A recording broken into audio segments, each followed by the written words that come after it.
Greetings, this is Brian Fields, amateur radio call sign W9CR, and today I am going to show how to do a modification here. It's pretty straightforward, but it's on an HT1250 LS Plus, but it's the 450 to 527 meg one.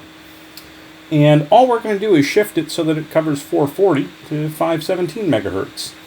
Now, there's no reason you couldn't go to 527 with it if you had a reason to. You just have to refigure your tuning piers a bit differently. But anyways, let me go over the basics here. Show you the radio. I have it read here. See the frequency range is 450 to 527. Now, keep in mind this will break any code plugs you have with the radio. You'll have to maybe finagle them in somehow via hex editing if you really want to get into it. But as most people are going to be doing this for putting in ham radio stuff, probably not a big issue. And, you know, again, that's half the fun of this. So, basically what we're going to do is we're going to go read the radio. And this is using the code plug tool. This is just going to read from 00 to 3FF, where the interesting stuff is. Now, it's not going to grab the whole code plug, it's just going to grab the important parts of it. You can go save file. Yeah, it's going to say it can't create that particular file because I already have it open, which is fine. So I'll go to where I have it open here, and normally it would save it in this read data directory, and you just open it in Hex Workshop. And I've opened it in Hex Workshop here. I also have loaded my bookmarks here for my various parts of the code plug, the tuning code plug, that is, because what we're going to do is modify the tuning parameters. And what we have to do is modify these. Now, what there is there's 7 frequency piers. Here's your receive ones that I've highlighted, and the next ones, which are the transmit ones.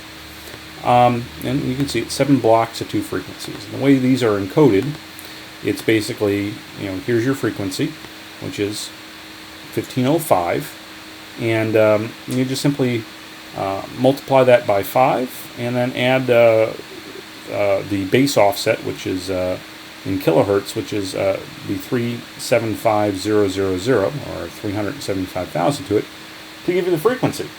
And you can see that that first frequency, that 1505, comes out 450.025. And all we're going to do is go to each one of these frequencies that are here and subtract 10 megahertz from it, which is in hex 07D0. Now, I've already done the math on this, and I'll show you how that works. As you can see here in this Excel, here's the originals, and you know, here's what we're putting them back in as. And you can see here's the offset in megahertz, or this. Now, the easy way to do it is just know, well, I want to subtract 10 megahertz from it, so I can just take this hex number, subtract that hex number, put that new hex number in there. I don't have to worry about any of this. But I did want to show how the math works and what we'll be doing. Because, you know, it's important that all this stuff line up. I've done it by hand as well. Because what I have found is that if you do it in Excel, their hex editing, or their hex math is not perfect all the time. I don't know exactly why that is. Probably should open a bug report on it. I don't know. I might have an old version of Excel as well. So, essentially what we're going to do is replace those 7 variables here with these 7. We're going to do that twice. At least in this version of the radio, the receive and transmit is the same. Certain versions of the radio, which have different receive and transmit pairs, or, you know, band splits, 800 megahertz, for example, will have these numbers be different. Now, there is one other area of the radio that might come into play, and that's this stuff down here. What these are is the test frequencies. So there's your receive and transmit, receive and transmit. There's 7 test frequencies that are used. Those are the ones if you put it into RF test mode. So here's what we're going to do. Let's just modify these, and we got to go. I'm just going to read from my sheet here, since we know what these need to be. Which I have it written down on a piece of paper here too. So I will just simply throw these in. You'll see, let me start here. 3, 2, Charlie Delta, 3C delta 2,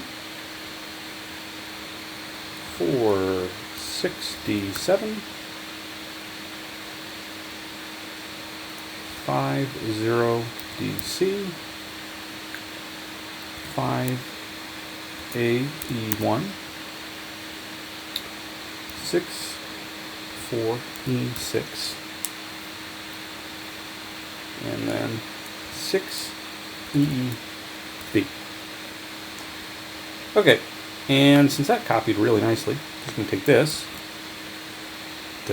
Control C on it, and then paste it over here. So it's the same, and we're done. Well, almost. What we need to do now is on this entire amount here, I'm going to select all the way down, whoops, all the way down to, where is the end of it? Is it 2? Yeah, it's right here. And what we're going to do is run a checksum on it.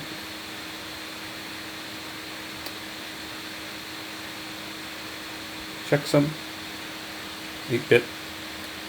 Our checksum byte, which is going to be this last field here, is 8A now.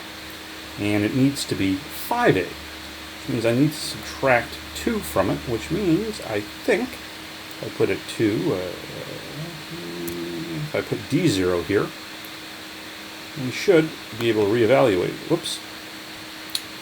Hit this button, it'll regenerate it. Now it'll be 5A. And our tuning portion of the code plug is done. Now, what I am going to do is open my bookmarks file here.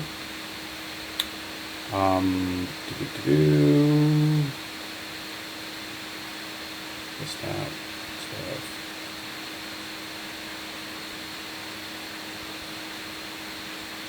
Okay, open up my waris bookmarks file, and you can see this is the tuning part of the code plug and a little bit of it else.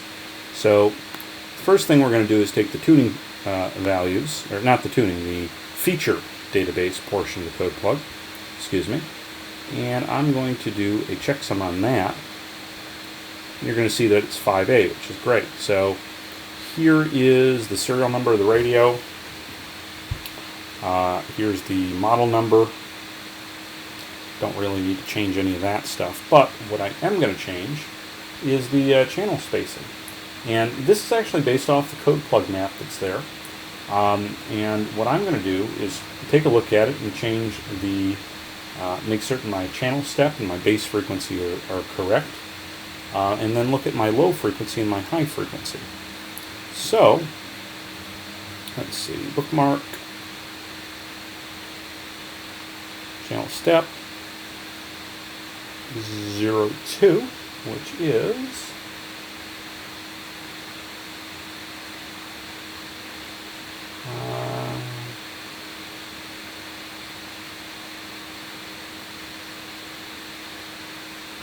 okay, so that is a used on UHF only.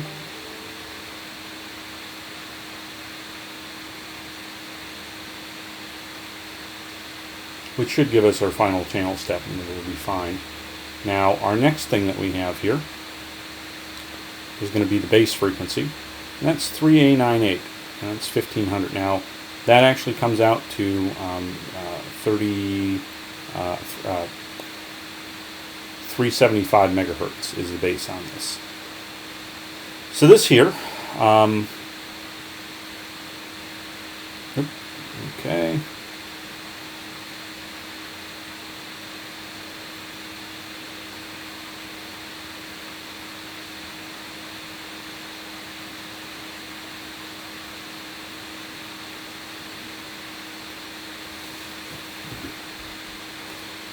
Okay, so our low frequency, and I'll just figure that here.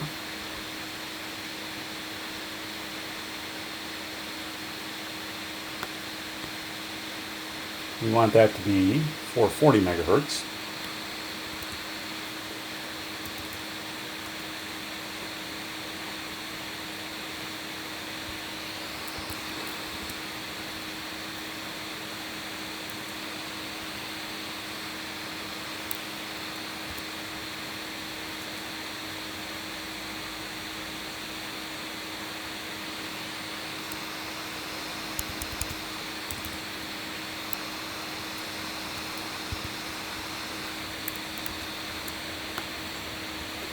I'll show you how that's figured. So take, oops,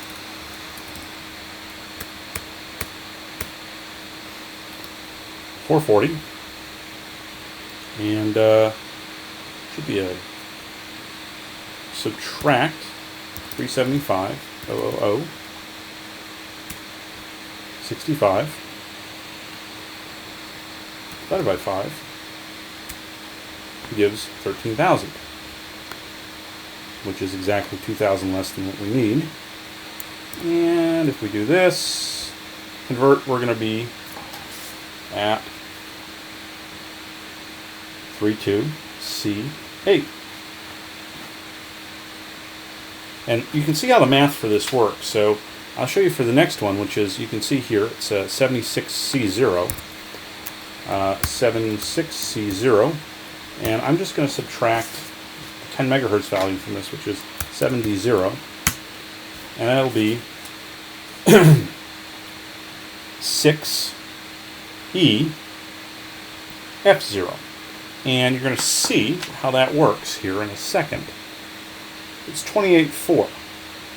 Now, if I multiply this by 5, plus 375,000, 517, which will be our new upper band range. So let me put that in here. This is going to be our lower, 32C8, and then 6E, whoop, F, whoop, crap, 6E-F0. Okay, 32C8. Okay, that looks good. And let's see, the other thing I'm going to do is go through here and take a look at my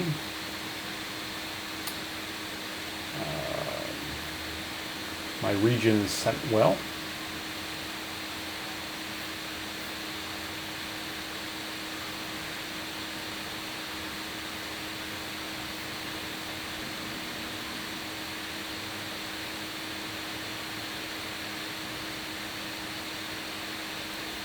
And I'm going to look at my signaling now.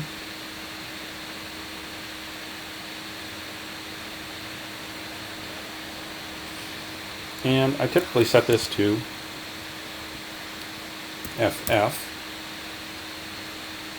That enables everything. Let's see, and then conventional personalities is set to FF, which will be good to go. So then what I do is I look at my entire block for FDB2. Well, I should really do FDB1 first, actually. Let's do that. So that's FDB1 right there. And I'm going to go over here to checksum, generate a checksum. And you can see that's AA now. So we got to subtract 5 from there. So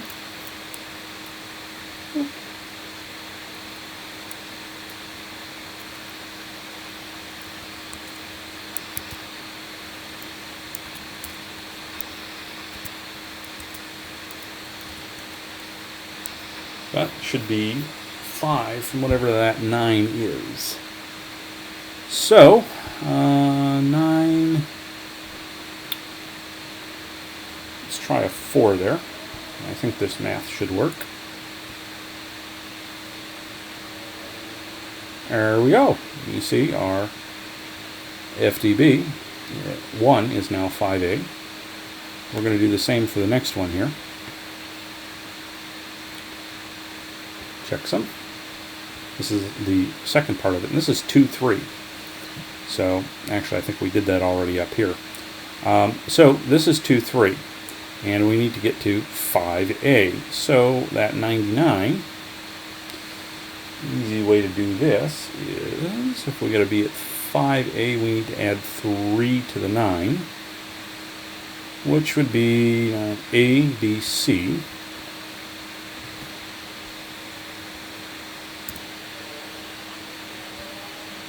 Okay, that's 5 and 9. We're not going to be able to add to that, I don't think. So, I think if I put that as a 2, we'll see where we're at. Yeah, that's the problem. So I need to go to D1,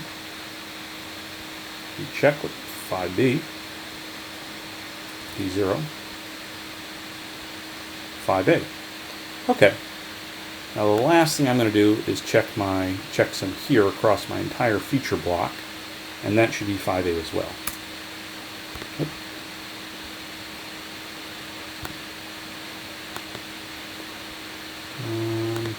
Oh, there it is. Okay, and you see how they're all 5A. So this is the what we're calling our tuning plug, the tuning portion of it. That's our entire feature block, and that's FDB1 and FDB2. This is the feature database 1 and 2. So they're all 5A, which means we're good, and we're good to go on this. So I'm going to do File, Save As. I'm still going to save it in the read data, but I'm going to call it 440 mod. Save. Go here. Go back to the code plug tool here. Read file. There's my 440 modded file. Open. And now I'm going to write data to it, but I'm going to write data starting from, because this is going to override all the tuning data. So I only want to write, which I could write anywhere, but it's faster if I do this to only the end of it, which should be, what is it,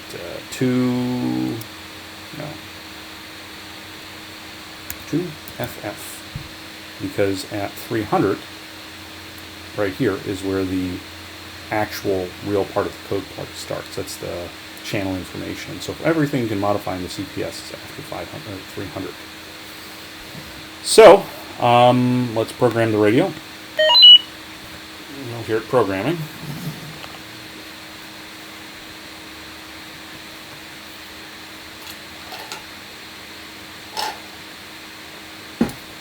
If I did everything right, it should reboot. By the way, I'm using an FTDI dongle.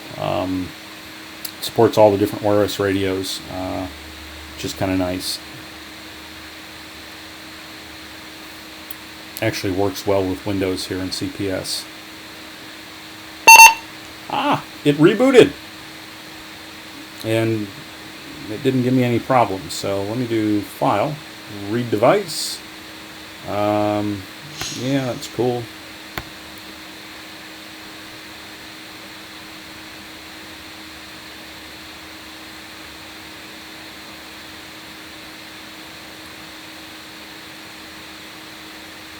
Okay. Radio information. Frequency range. Look at that. 440 to 517. Now, the last final thing I'm going to do here is hit up the tuner program, because that's what kind of matters on this. Let me see. Come on. Where is it? Motorola Solutions Tuner. Okay. File. Communication settings, COM2, okay. File, read radio information and soft pots.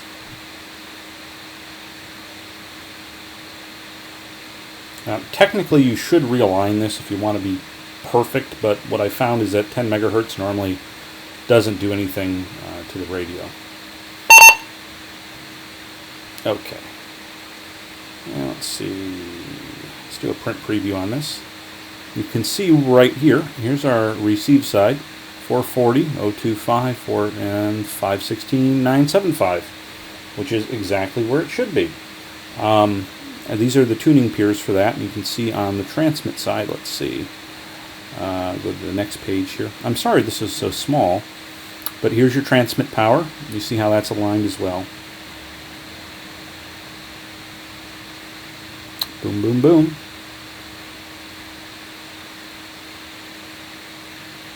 Yep, there's that one, which is the middle one. Looks good. So that's basically it. Now you can program the radio, do whatever you want, and I'll show you right now. Let me go into conventional. Let me program this to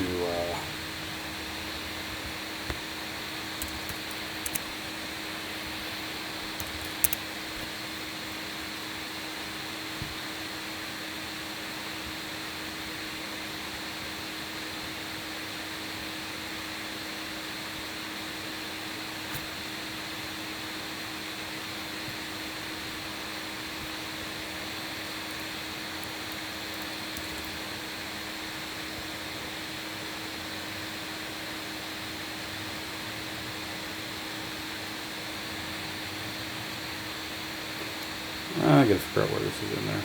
Channels.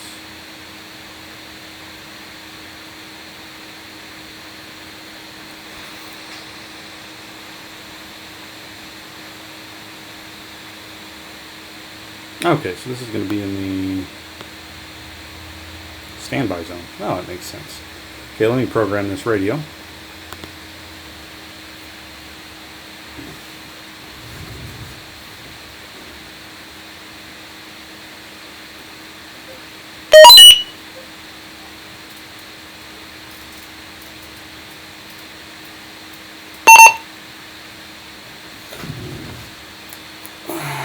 And I'm going to put it on that channel.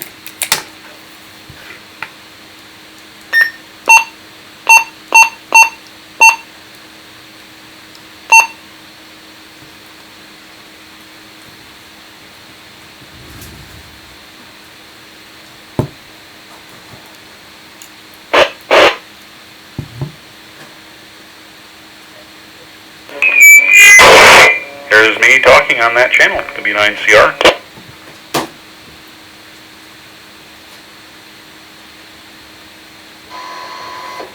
W9CR. And that is all there is to taking one of these out of band. You can do the same thing for the 10 meter version. Some of the versions need some modifications. The CDM for 6 meters might need some tweaking on the VCO to get it to tune there and various things. But that's essentially all that you need to do. So, anyways, I appreciate you watching. If you have any questions, check out my website, wiki.w9cr.net. There's some information on there, or hit me up. Again, this is Brian Fields, amateur radio call sign, W9CR.